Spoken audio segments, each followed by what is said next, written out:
मुखिया बनी तब से तो कितने अत्याचार है हमारे पे भी अपराधी ने किया, और कितनी बार तो रिवॉल्वर भी हमारे मतलब दिमाग में सटाकर वैसा प्रक्रिया लोग किया, और अपराधी किया, और क्या, किसी का नाम क्या ले। मैं आपको बता दूं कि आज एक गुड न्यूज़ के साथ मैं हूं और एक अच्छी खबर के साथ, क्योंकि इसी सोनबरसा का खबर मैंने चलाया था।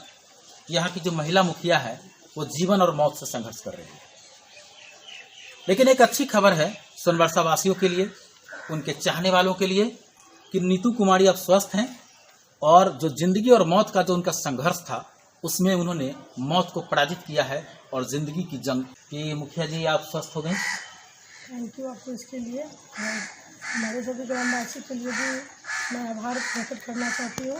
हमारे जितने भी चाहने वाले लोग हैं वो काफ़ी चिंतित थे कि हमारे पंचायत की मुखिया का तबीयत अस्वस्थ है और ज़िंदगी की जंग से जूझ रही है, तो मैं उनको भी अपने तरफ से कोटि कोटि। अच्छा, अभी भी बोलने में कुछ कठिनाई हो रहा है? हाँ, अभी ज़्यादा नहीं बोल पाते हैं, क्योंकि ज़्यादा बोलते हैं तो फिटनेस महसूस होता रहता है। तो मैं उनको अपने पंचायत के सभी ग्रामवासी भाइयों को एवं चाचा को एवं माँ बहनों को मैं सबसे कोटि कोटि सभी लोगों से मैं उनका कोटि कोटि नमन करती हूँ। जी हाँ, आप देख रहे हैं, आप हमारे जितने भी पाठक हैं इस वक्त जो नीतू कुमारी को जानते हैं, सोनबरसा मुख्यालय की पंचायत मुखिया हैं, और सभी लोग आप लोग जान रहे हैं कि काफ़ी कम उम्र में ही काफ़ी दिलेर रही हैं, और एक ऐसी पिता की बेटी है जिनके पिता भी दिलेर रहे हैं, काफ़ी नाम कमा चुके हैं, प्रथम मुखिया बने थे, और उनकी ये पुत्री है, उस गाँव की बहू भी है। लोग हमारे लिए भगवान से दुआ करते थे और हमारे हस्बैंड को फ़ोन पे बताते थे कि तरुण जी आपने ऐसा समाज में काम ही किया है, लोगों की दुआ है आप लोगों के साथ, आपकी पत्नी को कुछ नहीं होगा, मुखिया जी ठीक हो जाएंगे, आप चिंतित ना हो, ऐसा लोग बताते थे अपने फ़ोन।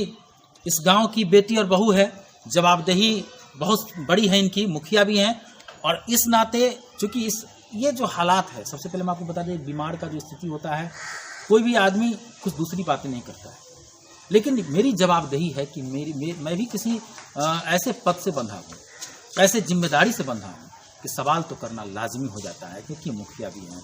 तो इस हालात में भी थोड़ा हम आज चर्चा करेंगे, चलते चलते हम बैठेंगे, क्योंकि आपको ज़्यादा खड़ा नहीं रहना है और ज़्यादा बोलना भी नहीं है, लेकिन थोड़ा देर जब बैठेंगे तो उसमें हम विकास की थोड़ा सा बात करेंगे। कोई एतराज़ तो नहीं होगा ना? नहीं, कोई एतराज़ नहीं है। अभी मैं ठीक हूँ और ठीक होने के बाद तुरंत मैं कोविड इंडस्ट्री का फिर पैसा लोगों में वितरण किया, और अभी मैं लोगों को हेल्थ कार्ड, स्वास्थ्य कार्ड बनाने का भी काम कर रही हूँ, और मैं काफ़ी अच्छी हूँ और लोगों का आशीर्वाद है, इसके वजह से मैं आज अच्छी दिख रही हूँ और चल रही हूँ।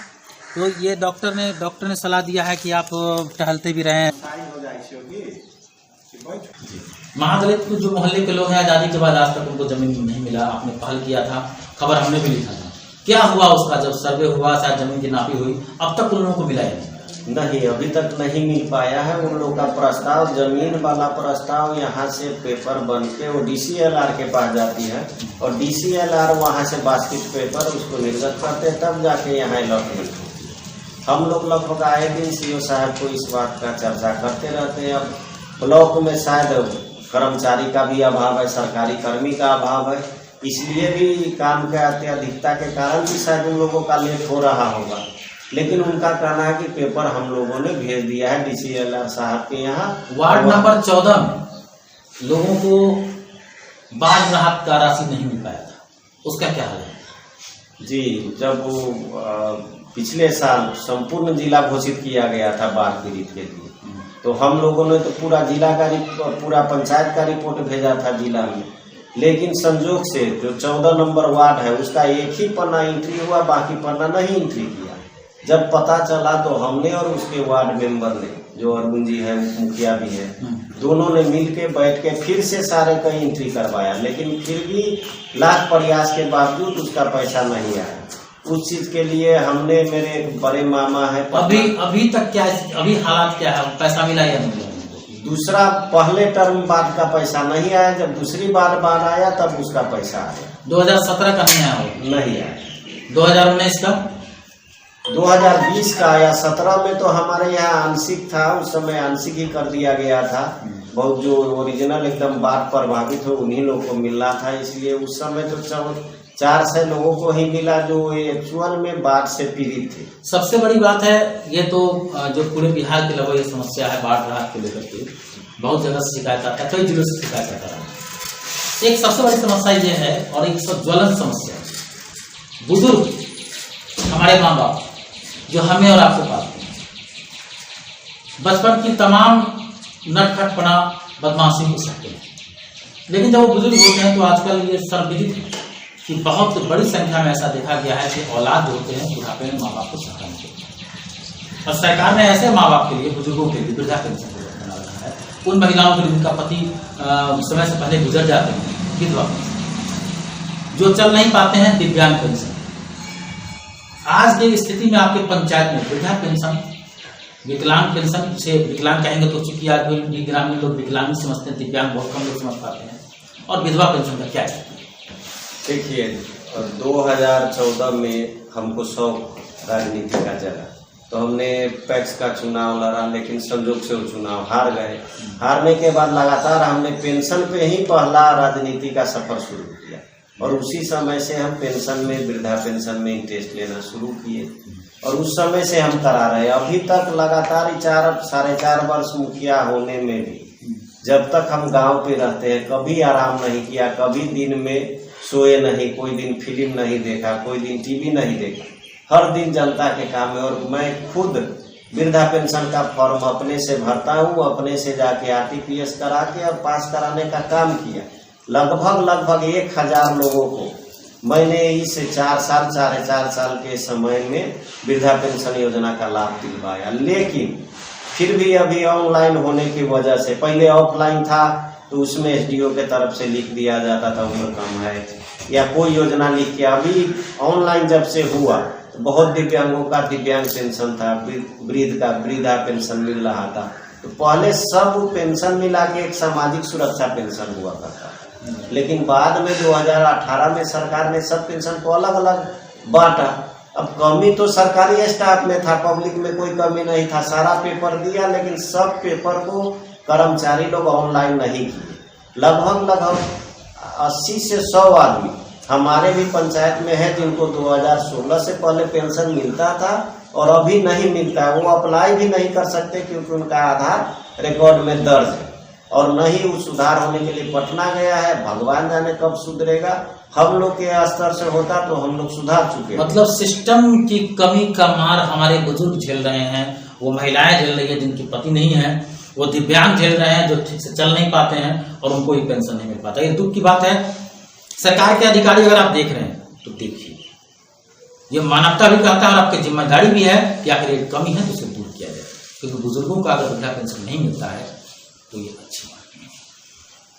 इसके अलावा नल जल की बात हम करेंगे, क्योंकि नल जल की स्थिति पर चर्चा होते ही अगर जनता से आप पूछ दिया नल जल तो कहेगा भ्रष्टाचार। नली गली का क्या स्थिति है? गली नली का स्थिति क्या है? गली नली हम लोग यहाँ लगभग सारे वार्डों में, हर वार्डों में जितना जरूरत है उतना पैसा दे दिया हम लोगों ने।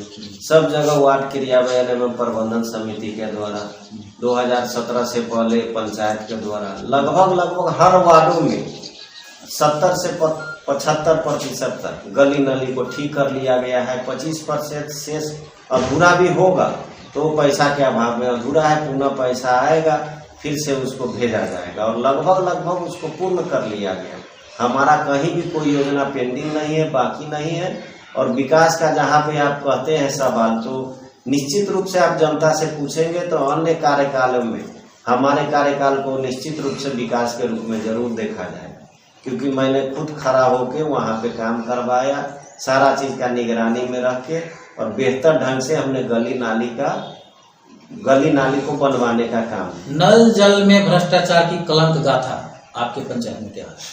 नल जल हमारे पंचायतों में शुरू में जब नल जल योजना आई थी तो DM साहब का आदेश आया था कि नल जल PSD विभाग करेंगे, तो हम लोग निश्चिंत थे। वो DM, उसके बाद दूसरे DM साहब आए, उन्होंने आदेश निकाल दिया कि मुखिया को बर्खास्त किया जाए जो पैसा नहीं डाल रहा है। उसमें हमारा भी नाम था। फिर हम लोग जल्दी पैसा डाले, फिर आदेश आया कि नहीं सोनबरसा पंचायत में तो PSD को करना था, आप लोग क्यों भेज दिए? तो हम लोग कंफ्यूज ही रह गए कि भेजना है या नहीं भेजना है। जब जब अधिकारी बदलते गए तब तक आदेश नहीं आता रहा। भेजने के क्रम में हम लोग के पंचायत में 6 वार्डों में पैसा भेजा गया। वहाँ पे नल जल का काम पूरा है। आप चाहे तो जाके वार्ड नंबर 8 को देख सकते हैं। वार्ड नंबर 10 है, वार्ड नंबर 12 है, वार्ड नंबर 9 है। कितने वार्ड का पंचायत है आपका? हम लोग यहाँ 14 वार्डों का पंचायत है, जिसमें 1 वार्ड से लेकर 5 वार्ड तक PhD कराई।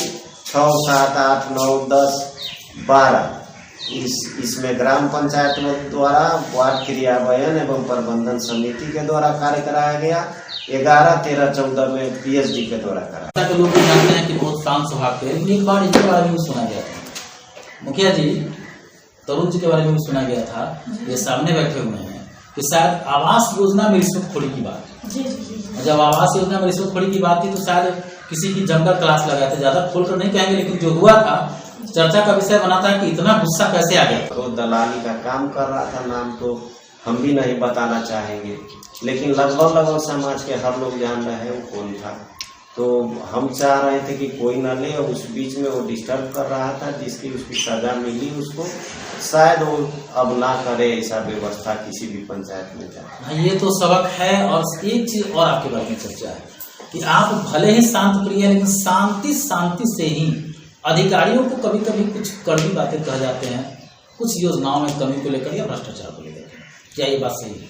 जी जरूरी है। जैसा हर व्यक्ति का अपना अपना स्वभाव है। लोग को जेनेटिकल गुण जो आप लोग समझते हैं हेरिडिटी, वो हम लोग का पैतृक, हमारे दादाजी के बारे में भी आप सुनेंगे। गांव समाज में परमेश्वर महतो जब घर से निकलते थे तो भर झोला पर चॉकलेट लेकर निकलते थे, सबको देते थे।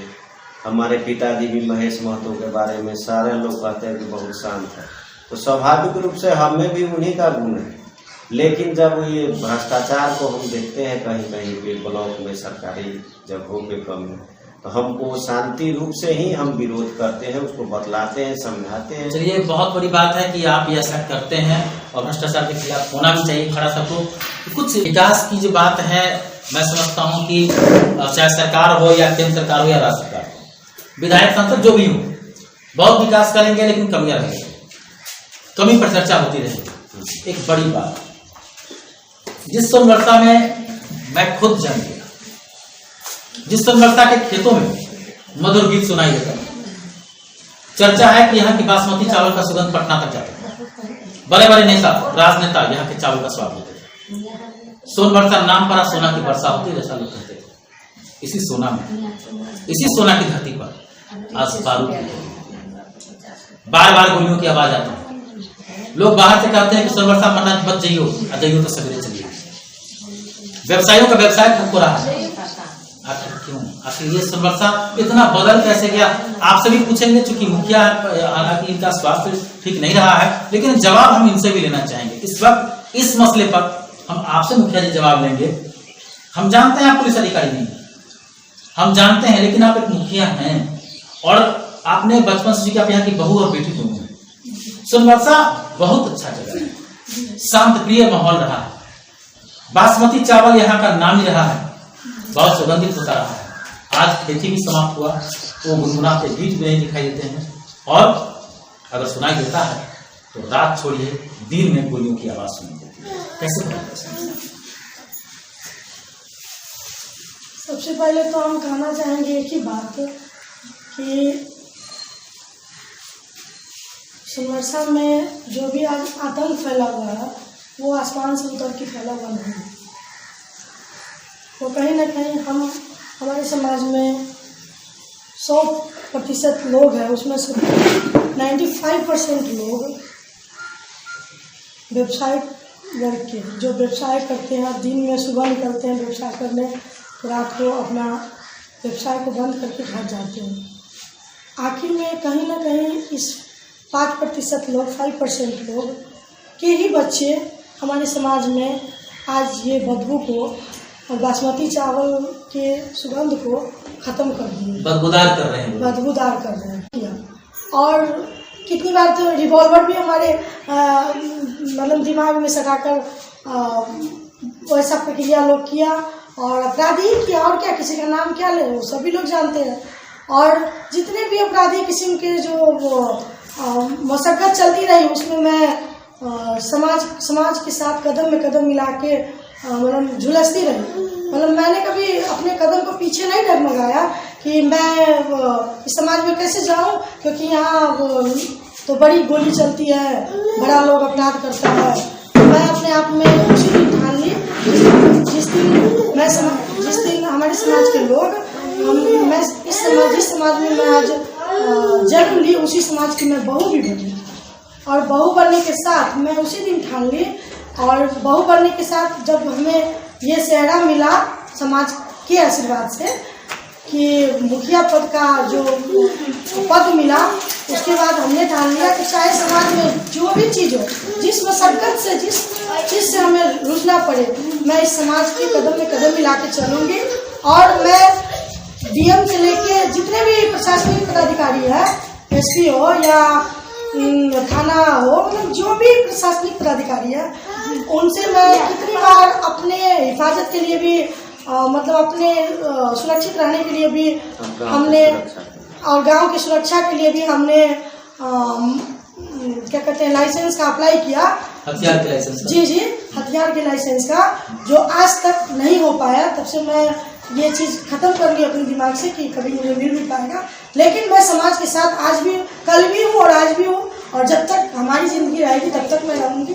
और मैं प्रशासनिक पदाधिकारी से ये कहना चाहती हूँ, और मैं कोई मुखिया बन गई तो सरकार मुझे मुखिया बनने के बाद ऐसा कोई औजार नहीं दे दिया जिससे मैं समाज को मतलब रक्षा कर पाऊँ, लेकिन खुद की रक्षा कर पाऊँ ये भी मुश्किल होता है। जी ये भी मुझे अपने भी रक्षा कर पाना मुश्किल है। सोनवर्षा जैसे मुख्यालय पंचायत जहाँ अपराध की तिथि बोलती है वहाँ हथियार का लाइसेंस आपको नहीं मिला, तब भी मैं उस दिन ही प्रक्रिया अपने मन में ये प्रतिष्ठा ठान ली कि मैं भाई मुझे हथियार मिले चाहे ना मिले, समाज अगर ये सेहरा हमें दिया है पद का, मुखिया का, तो मैं जब तक पद में रहूँगी समाज के कदम में कदम मिलाकर चलूँगी।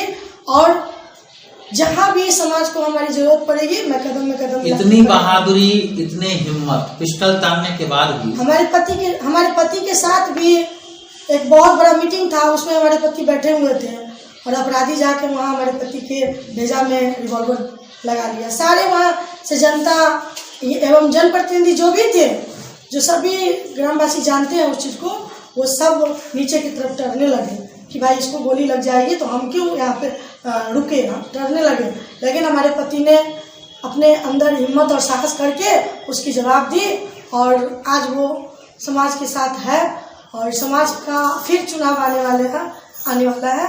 और समाज अपराध तो मैं ख़त्म नहीं कर पाऊंगी, क्योंकि अपराध तभी खत्म होगा जब हमारे 90% व्यक्ति हमारे कदम में कदम मिला के चलेंगे, तभी मैं अपराध को ख़त्म कर पाऊंगी। क्योंकि मैं आसमान से उतरी हुई कोई ऐसा औजार नहीं हूँ जिससे मैं अपराध को खत्म कर दूंगी। पंचायत चुनाव का लगभग बिगुल बज चुका है। तिथि भले निर्धारित नहीं हुआ, लेकिन किसी भी वक्त हो सकता है। बिना भी नजदीक आप स्वास्थ्य लाभ करके उठी हैं, दूसरी जिंदगी पाई एक तरह से। ऐसे में आगामी पंचायत चुनाव को लेकर के क्या कहना है आपको? क्या आप फाइट करेंगी? तो आपको क्या लगता है, जिस तरह से आप 5 साल काम किए, जनता से क्या उम्मीद है? जनता को आपसे उम्मीद विकास की, आपने बताया कहीं ये किया, आपको क्या लगता है, क्योंकि आप इस गाँव की बेटी और बहुत उम्मीद है? हमें तो लगता है कि जनता का जो हमने चुनाव जीतने के बाद जिसमें जितने भी कठिनाइयाँ आई सामने, सबको रुझते हुए हम और हमारे पति तरुण कुमार, उन्होंने जिस तरह जनता के बीच में और दिल में उतरकर लोगों का जो सेवा किए हैं, उस पर जनता कहीं न कहीं हमें वो फिर से अपनी आशीर्वाद हम पे बरसाएंगे, और हमें फिर उस चीज़ का मुखिया पद का सेहरा कहीं न कहीं पहनाएंगे।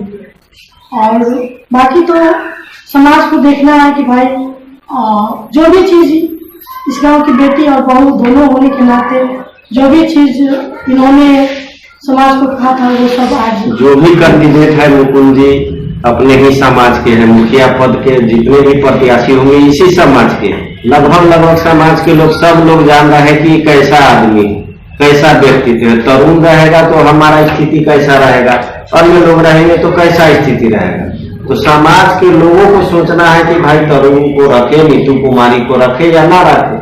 हमने तो अपना लगभग 4 साल 4.5 साल का कार्यकाल बितलाया और हमारा पूर्वज का भी इतिहास है इस समाज में। नंदीपत जीतू का स्कूल से लेके मंदिर तक, आज जानते हैं आप इस स्कूल में किसी को, मेरे पूर्वज में भी कभी जाति के लिए हम लोग सब दिन से संपन्न है, सोनबरसा स्टेट बोला जाता था। यदि सिर्फ हमारे ही पढ़ाई की बात होती तो हम लोग बाहर रहकर पढ़ सकते थे, पटना, दिल्ली, सीतामढ़ी। लेकिन हमारे पूर्वज 1950 में इस गांव के, इवन इस एरिया के हर जाति हर वर्ग के लोगों को शिक्षा के लिए सोचे तो स्कूल बनवाए। आज इस गांव में किसी की भी पूजा हो, मटकोर हो या किसी व्यक्ति की मृत्यु हो जाए तो सिर्फ और सिर्फ एक ही तालाब है जहाँ पे लोग स्नान कर पाते हैं, और वो हम लोग का पूर्वज का देन है। तो हम लोग उसी संस्कृति को आगे बढ़ा के रखे हैं। हर समाज हर वर्ग के लिए काम कर रहे हैं, आगे भी मौका मिलेगा तो करेंगे। अब बाकी चीज है जनता के बीच है, हम लोग युवा है, अभी तक हम लोग में उत्साह है। हो सकता है 60 साल 65 साल के बाद वो चीज ना रहे, लेकिन अभी हमने करने का उम्मीद है, एहसास है, और जनता से हमें भी उम्मीद है कि जरूर हमको मौका देंगे। जहां तक अपराध का बात आपने पूछा है, अपराध एक सामाजिक कुरीति है मुकुंद जी, ये कोई ऊपर से आने वाला चीज नहीं है। हमने एक कहानी पढ़ा था, बच्चा में स्कूल में पढ़ाया जाता था। एक बार एक बच्चा पेंसिल चुरा के आता है तो उसकी मम्मी खूब शाबाशी देती है। फिर धीरे धीरे वो कॉपी चुराने लगता है, फिर सिलेट चुराने लगता है। धीरे धीरे वो बहुत चोर, बड़ा चोर हो जाता है, बड़ा गाड़ी घर सब खरीद लेता है। उसके घर के लोग खूब प्रसन्न होते हैं। एक दिन उस लड़का को फांसी की सजा मिलती है तो अपने माँ को बोलता है कि माँ तुम्हारे कान में एक बात करना है, और वो अपने माँ के कान को काट के खा जाता है। तब उसकी माँ बोलती है कि भाई तुमने ऐसा क्यों किया?